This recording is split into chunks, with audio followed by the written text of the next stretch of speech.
What's up, y'all? Welcome back to Dad Needs to Talk. I'm your host, Robert, and today I am doing a flying by the seat of my pants podcast episode because probably by the time you see this or hear this, I would either be on the road traveling or already at my destination. But it was so much stuff that I wanted to talk about, including Expedition 33. Been freaking loving that game. Uh, Daredevil finale, or just my general thoughts on Daredevil, and I got to see Thunderbolts last night. So, as always, if this is your first time here, then welcome. But if you're a returning listener and or watcher, then welcome back. Y'all know here at Daddy's to Talk, it's all about fatherhood and family, manga, anime, TV shows, movies, and of course, some video games. So, like I said, I am recording this like literally a couple hours before I got to be on the road. So, but I was very excited, just so much exciting things that I'm watching, playing, etc. that has happened that I was like, you know what? I was gonna wait until I got back from my trip early next week to do this, but I was like, no, I'm gonna do this, get it uploaded and out to y'all for y'all's weekend and stuff. Um, so yeah, so like I said, I don't know this episode. I'm gonna try to keep it under an hour. Just cause I got to go pick up Vash from school. So we shall see how I do on time today. But yeah, my oldest son, he has a tournament down in San Antonio this weekend. So we about to pack up and hit the road for some basketball this weekend. But aside from that, everything else been pretty much going pretty chill since I last recorded. So yeah, so we're kind of at the last few weeks of school as well, so a lot of things kind of ramping up and getting busy. But I'm not gonna waste any more of y'all's time, and we're going to start jumping into things. So before I get into Expedition 33, there's like a couple of just like very quick little news tidbits I wanted to share. Now I can't remember if I had already mentioned that Ghost of Yote was coming out in October. Okay, so yeah, so I forgot, like I said, I can't remember if I mentioned it or not, but like I said, I'm just kind of just quick firing, just a couple of news things, whatever. But so yeah, so Ghost of Yote, which is the sequel to Ghost of Tsushima, they came out in 2020 on PlayStation. That got an official date of October 2nd. Very hyped, very excited for that. We kind of got a little story trailer for it a couple weeks ago. Just kind of giving a little bit of setup for the story, and it's kind of like a general kind of like uh, revenge plot where the main character, her family and stuff gets killed, and she is left for dead by these her name is Atsu, by the Yote Six. That's what they're called. And so basically, she survived. And one of the cool story things I liked that they said was that like the sword that they had her pinned against the tree with or whatever, that is kind of like her primary weapon that she's using and that she's trained with over the years as you basically go on a journey to start hunting down the Yote Six. But yeah, so that's coming out October 2nd, sorry. Um Borderlands 4 got a new gameplay trailer for it. I didn't watch it yet, but the interesting thing is that they announced that the release date for the game moved up a couple of weeks, so it is now going to be coming out on September 12th instead of the 23rd. So that's always pretty cool to kind of see stuff come out sooner than expected. Sea of Stars, a game that I adored a year or two ago. Um, it's getting free story DLC in the coming weeks. So that's gonna be very exciting. I hope to sometime soon go back to this game. But yeah, so just kind of want to put this on people's radar for those that enjoyed Sea of Stars back when it came out. Uh, that's coming up. Next up, this is a game I am super excited about because I heard great things about it. Uh, TMNT Splintered Fate. This was a game that originally was only on Apple Arcade and then came to PC, I believe, last year and Switch. Well, now it is coming out on PlayStation 4 and 5, May 20th. Xbox uh, June 24th, and then they are doing a physical edition for Xbox, PlayStation, and Switch on August 26th. Now, the interesting thing about the gameplay setup and stuff for this game is that a lot of people have kind of equated it to um, Ninja Turtles meets Hades. So if you know the video game Hades and how dope that game was, but getting that with the Ninja Turtles world and characters, that sounds like a very interesting premise and setup. So I'm looking forward to checking that out. Um, Let me see, what was the other big gaming thing? Okay, yeah. So one of the other kind of crazy things is that yesterday Xbox announced that all of their consoles and accessories will be going up in price. Now, we all know, those of us that have been gamers for a long time, typically once you're like 5 years into the system, it should be the cheapest that it's ever been. And I hope the electricity does not go out because it is storming really bad here. So if this awkwardly gets cut, y'all know why. But but yeah, so everything is going up. So just kind of just rattling off some of the main ones. So like the base Xbox Series S is going from $299 to $379. Xbox Series X going up from $499 to $599, a whole $100. Um, Controllers, let me see, are going up in price a little bit, up to $80, $90. Headsets, and they say that their first party games will be moving up to $80 standard going forward. Of course, stuff that has already been announced, like Doom the Dark Ages is coming out in a few weeks, that's unaffected, but anything past that, more than likely, Call of Duty this year, is going to be $80. So yeah, that was a little crazy announcement that they just kind of just, yep, all right, yep, we're doing this. And lastly, we finally got a freaking release date for Grand Theft Auto 6, but not in the way we were hoping. Rockstar put a just early this morning, 6 a.m. GTA 6 is now coming May 26, 2026. It is over a year and a half and a month away. They pushed it back because they said they wanted to, give it more time, polish, blah, blah, blah, blah. But still, it sucks to see. But I know a lot of game developers and stuff, they were kind of like waiting for the announcement of like, okay, when is GTA coming, so they can kind of like plan around it. Well, hey, now the fall is free and y'all can do what y'all do. Last little thing I want to just shout out, and this is a manga news thing, whatever. Um, so there was a little gem that some of y'all might remember years ago when I first started the podcast. It was a manga that I read called The Hunters Guild Red Hood. Little hidden gem. The author of that was a assistant for Horikoshi, the author of My Hero Academia. Had an awesome art style, loved the world and setup premise and stuff, but sadly it got axed under like 20 chapters. Well, the author is back and they will have a new series. We don't have a name for it yet, but it is going to be coming out May 12th, so just a couple weeks away. So I have high hopes. I was very excited when I saw this image that I have on my screen because I recognized the art style immediately. I was like, "Ooh, he's back!" So yeah, so just kind of want to put that on y'all's radar. So looking for that.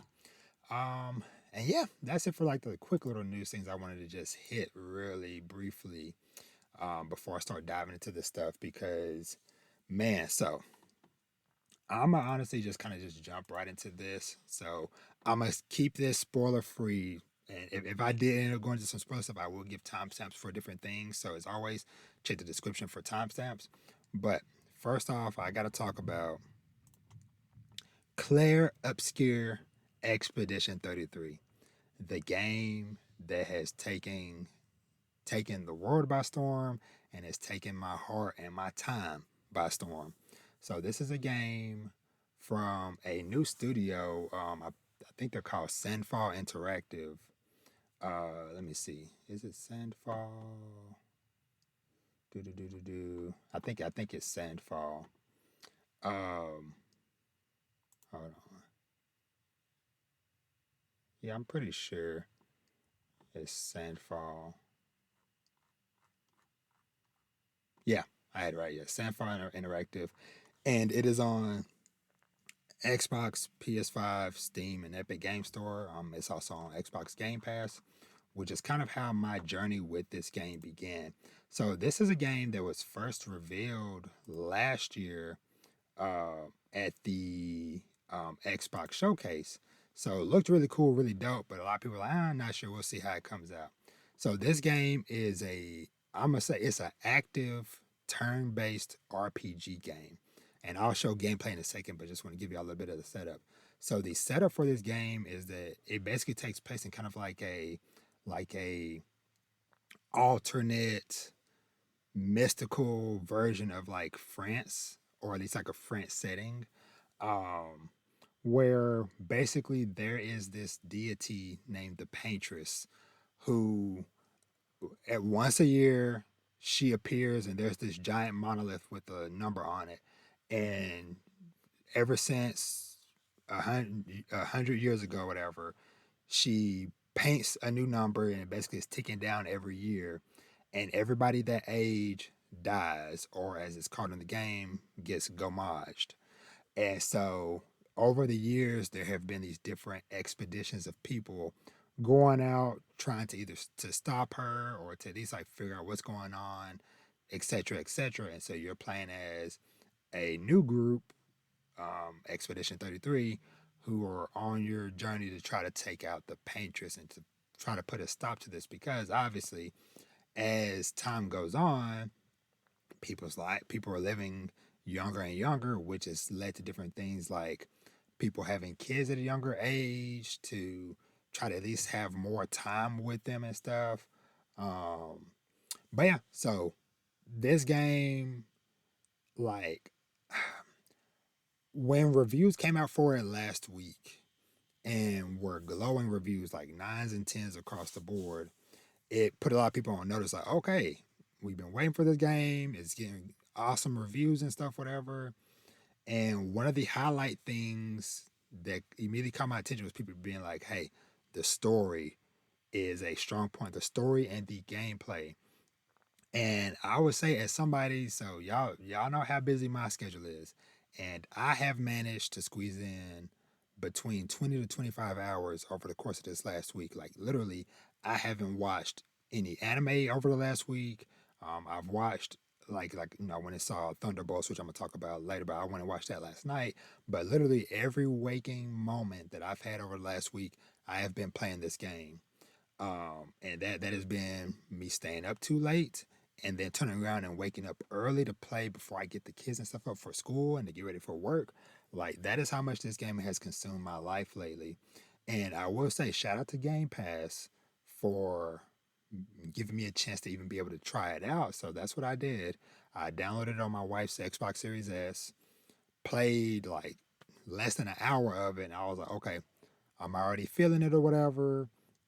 And the Series S, is a little bit underpowered, and I was like, I feel like this game needs a little bit more fidelity, and so I went and bought it. Now the funny thing is, with me buying the game, so uh, for the most part, especially since COVID, I would say I am probably like 90% digital with all my game purchases nowadays. So the few things I do buy, because a lot of stuff I just play through either Game Pass or PlayStation Plus and stuff, whatever. But the few games a year that I do buy, whatever, I typically would just buy digitally, download it, and play it.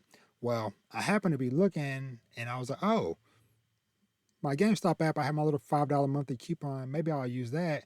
And then I noticed that, oh, GameStop also, I don't know when, but they started doing discounts on new games as well. So that was another. So I was like, oh, I could just go to GameStop and get this thing pretty much $10 cheaper. Which I will also say, the game is only $50 instead of the 70 that, and now hitting 80 most games are. So okay, it's 50, or I can get it for 40.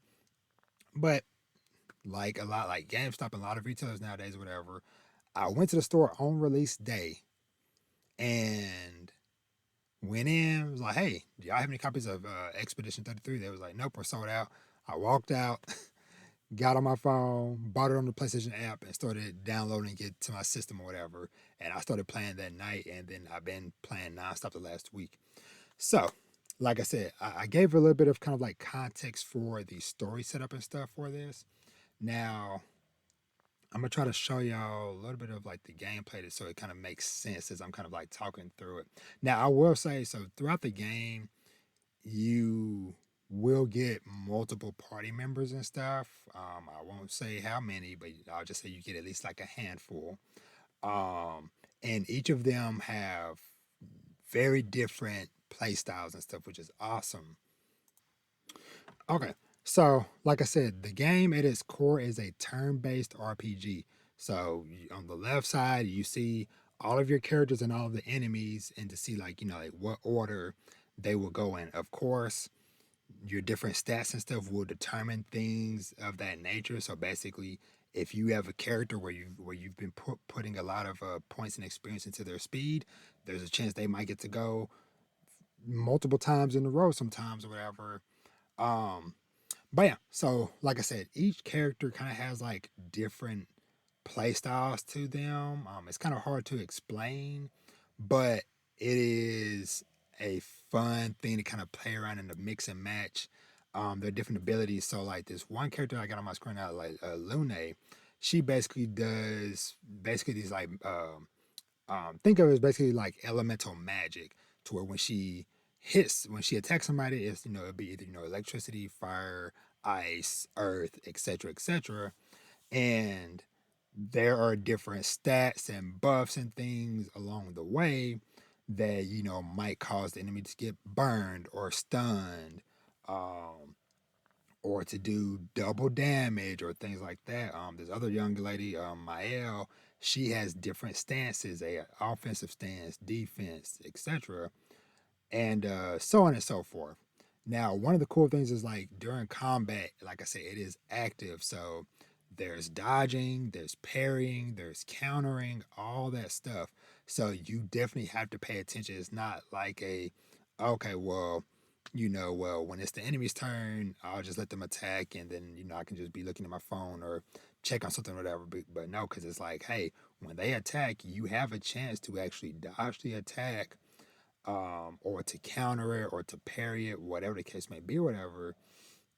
And that's been like one of like the fun things about the game is it constantly keeps you engaged with the combat and stuff. And especially like I said, like once you get more party members and you start looking down their skill tree and all these different perks and abilities, it really blows it open of like, yo, okay, there is so much that you can do and to mix and match these different combinations. Because currently like where I am later in the game, um there's this like these like little like passive abilities, I guess you could say, that I've unlocked, where one of them allows each of my characters to do like their like base attack.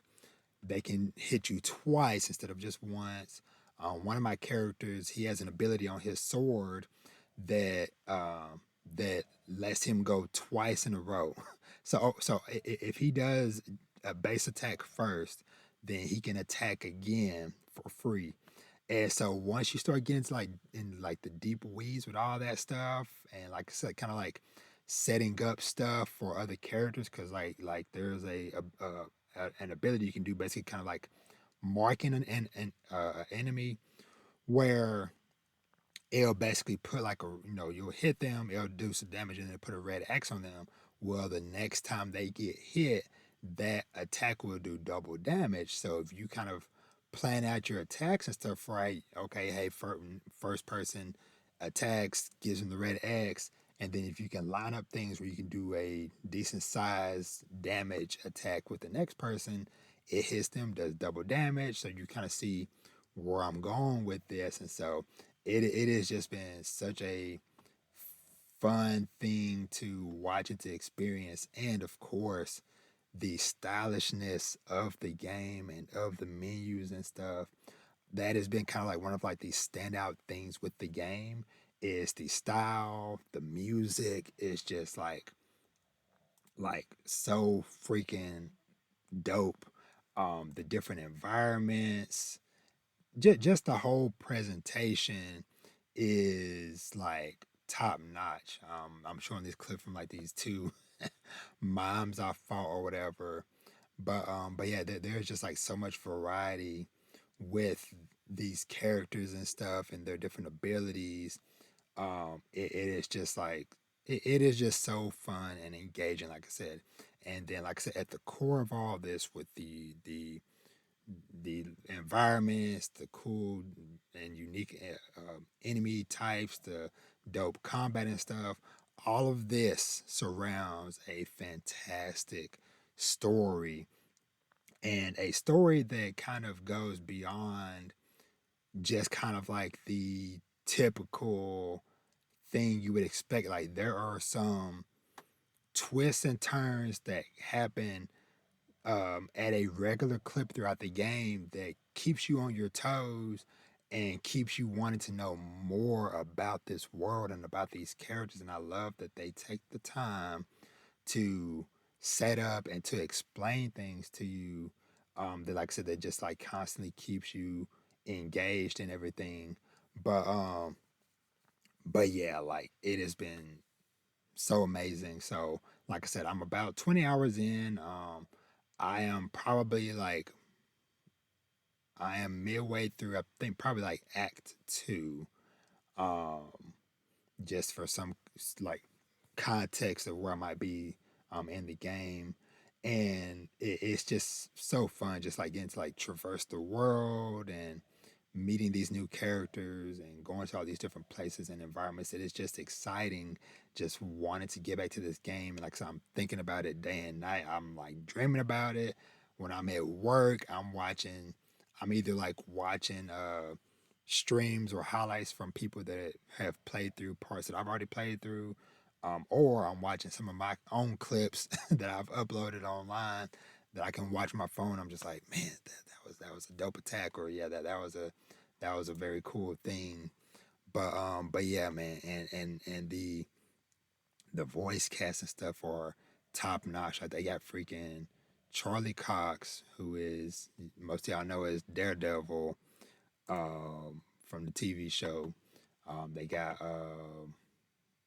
Andy Serkis, Ben Starr. I am now a fan of yours, um, for a multitude of reasons. Because like, Ben Starr is a more newer voice actor, so he was the voice of Clive in Final Fantasy 16, which I only played the demo of, but the little bit I played of the demo, I enjoyed it or whatever.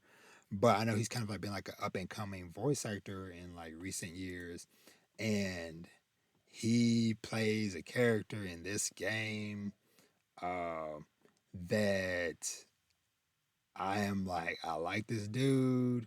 I like what he about, and probably one of my favorite. I don't know why it is such a simple moment, but it just like sticks out in my mind of when he kind of comes around and Mael is like, "What's your name?"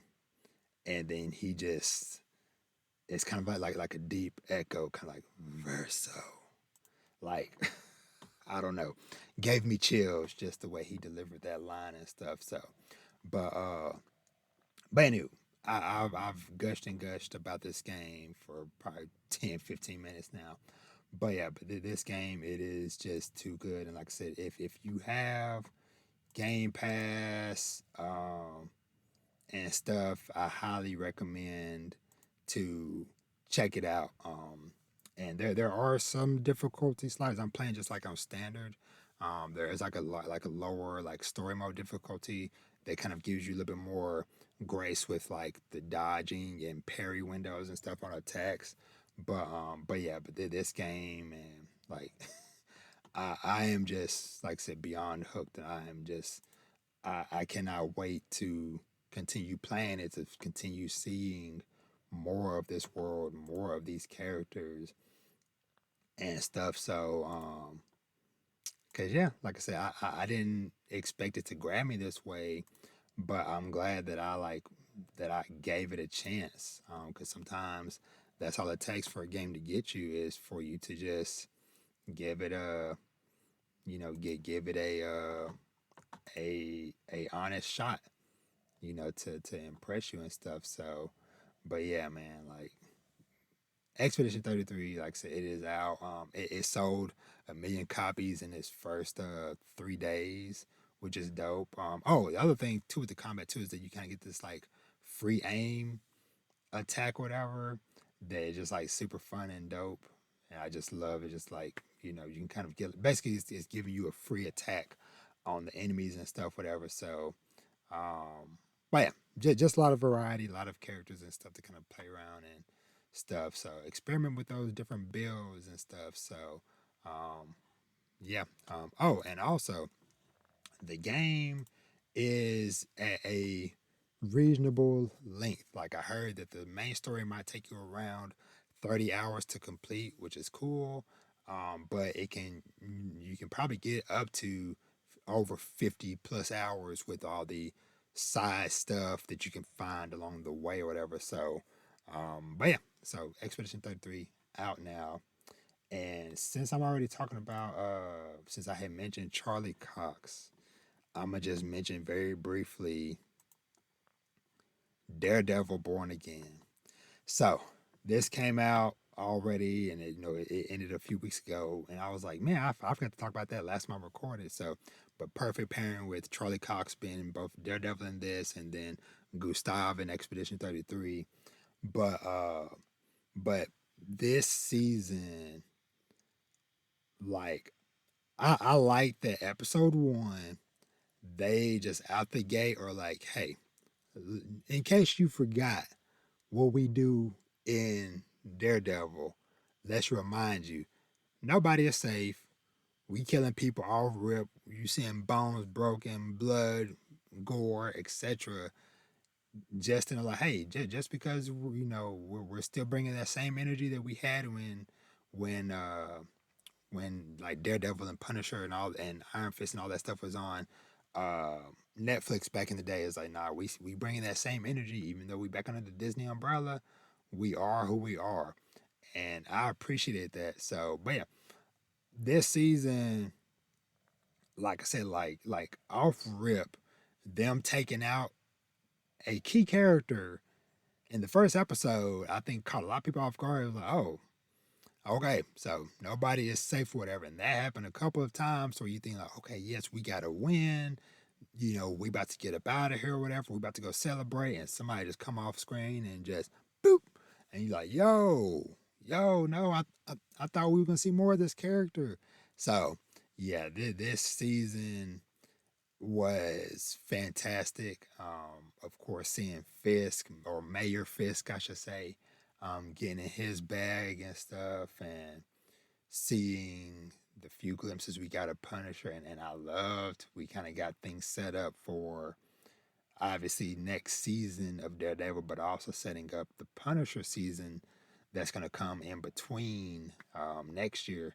So very exciting things. Like I said, I don't have too much in depth stuff because I'm not like a super deep comic book guy or whatever. So there might be more deeper details. If y'all want that type of stuff, go listen to the homies over at Inside the Mind of a Blurred. I know they did deep dives on this and a lot of stuff because a lot of them over there are super big comic book people. So there might be more deeper information you can glean from them. But like I said, I still wanted to shout it out. And this is definitely one of the ones I know a lot of people, especially nowadays, there's so much MCU stuff to keep up with that it's like, man, I don't know if I can do it.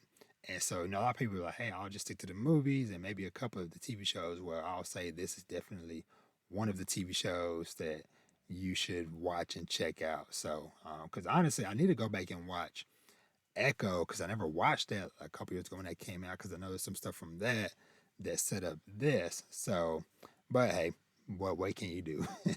It is just so many shows and movies and TV specials and stuff you can keep up with. So, but yeah, so shout out to Daredevil Born Again. Uh, and lastly, I had to sneak out the house last night. So, so I ended up in a little situation. So I think I mentioned a while back that I had signed up for Fandango started this like movie club membership thing, whatever, where you get like a $10 coupon every month and some discounts and etc. etc. Because I was like, you know what, I go to the movies somewhat regularly, whatever, and I was like, if I get this might help. So anywho, so when I signed up, they also gave me this coupon that was good for 2 tickets or whatever, but they had to be redeemed at the same time. And I'm like, well, there's not many movies that are coming up soon that I'm gonna take anybody to go see with me, because most of the movies I was looking forward to at the time was like The Amateur and stuff like that. And I'm like, I'm not taking my kids to to stuff like that. But luckily, the timing worked out where the pre-orders, or they started taking reservations on tickets before that coupon expired, because that was the other thing, it was going to expire within like a month. And I'm like, give me at least like 3 months or somewhere. So anyway, so I scheduled it for this Saturday, the 3rd. Then found out, hey, last week, hey, we got to go to San Antonio for basketball that weekend. So I'm like, crap, I can't refund this because, that coupon, I'm not going to get it back. So anyway, I'm saying all that to say, I ended up, luckily, my wife, when she went to work today at the school, she found one of the teachers she works with, her, and she has twin sons. We was like, okay, cool. Hey, you can have them. I just don't want them to go to waste. So they're going to go see the movie tomorrow, which I'm excited that we found somebody to use them. And so, which still kind of sucks because I was planning on taking my sons to go see it. But like I said, schedule, it is what it is. I got, hey, I'll go see it again. If they say that they still want to go watch whatever. But I went and saw a late night showing last night, because I was like, do I wait until I come back from this trip, or do I go? My wife was like, hey, just go enjoy yourself for a little bit or whatever. And so I did, and I'm glad I did, man. Like, Thunderbolts, like, I primarily only watched like that one kind of main trailer that they've been showing the longest or whatever. And I don't know, just for some reason I just was not sold off of the trailer, but I was like, a lot of these characters I enjoyed separately, whether it be in the Black Widow movie, or Falcon and Winter Soldier TV show, and different things like that. I'm like, okay, I enjoyed enough of these characters in separate things.